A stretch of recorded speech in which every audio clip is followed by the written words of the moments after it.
Hi అండి, అందరికీ నమస్కారం. Welcome to Vijay media. ఇప్పుడే అందిన వార్త. ఫోన్ పే, గూగుల్ పే వాడే వారికి భారీ షాక్ అయితే తగిలింది. కేంద్రం అయితే కనుక కీలక నిర్ణయం అయితే తీసుకుంది. సో దానికి సంబంధించిన పూర్తి వివరం చెప్పడం కోసం అయితే నేను ఈ వీడియో చేస్తున్నా. వీడియోని ఎక్కడ స్కిప్ చేయకుండా పూర్తిగా చూడండి. అప్పుడే నేను చెప్పే సమాచారం మీకు బాగా అర్థమవుతుంది. అలాగే వీడియో నచ్చితే కనుక వీడియోకి లైక్ ఇచ్చి నన్ను సపోర్ట్ చేయండి.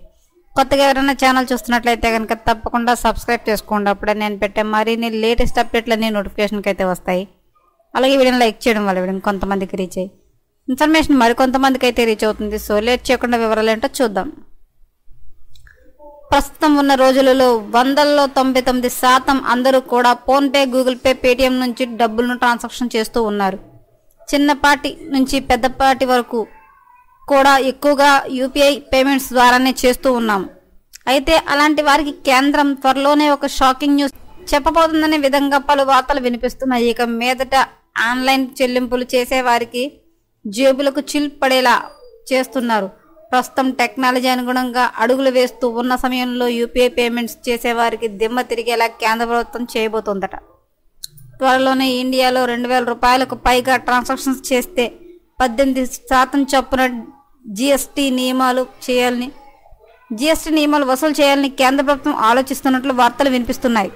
అందుకు సంబంధించి సోషల్ మీడియా వేదికగా కూడా కొన్ని పోస్టులు కూడా వైరల్గా మారుతున్నాయి. ముఖ్యంగా పన్ను ఆదాయాన్ని సైతం పెంచేందుకు దీనిని ఒక పెద్ద మార్గంగా కేంద్ర ప్రభుత్వం భావిస్తున్నట్లు తెలుస్తోంది. ఒకవేళ ఇది అమలులోకి వస్తే సాధారణ ప్రజల నుంచి చిరు వ్యాపారుల వరకు భారీగా దెబ్బ పడుతుందని ప్రజలు అభిప్రాయపడుతున్నారు.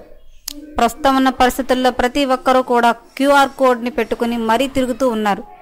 ఇలా డిజిటల్ పేమెంట్స్ సెక్షన్లో అందరూ ఉన్న సమయంలోనే కేంద్ర ప్రభుత్వం ఇలాంటి నిర్ణయం తీసుకోవడంతో ఖచ్చితంగా డిజిటల్ చెల్లింపు చర్యలు తగ్గిపోతాయని కూడా ప్రజలు భావిస్తున్నారు. ఒకవేళ ఇది అమలులోకి అయితే మళ్ళీ పాత పద్ధతిలోకి ప్రజలు అలవాటు పడిపోతారని పలువురు నిపుణులు కూడా తెలియజేస్తున్నారు. గతంలో లాగే మళ్ళీ డబ్బుల కోసం పడికాపులు కాస్తూ బ్యాంకుల చుట్టూ తిరగాల్సిన పరిస్థితి ఏర్పడుతుంది. అయితే ఈ విషయం పైన కేంద్ర ప్రభుత్వం కూడా ఇవన్నీ ఎలాంటి ఆధారాలు లేని రూమర్స్ అంటూ కొట్టిపారేసినట్లు సమాచారం.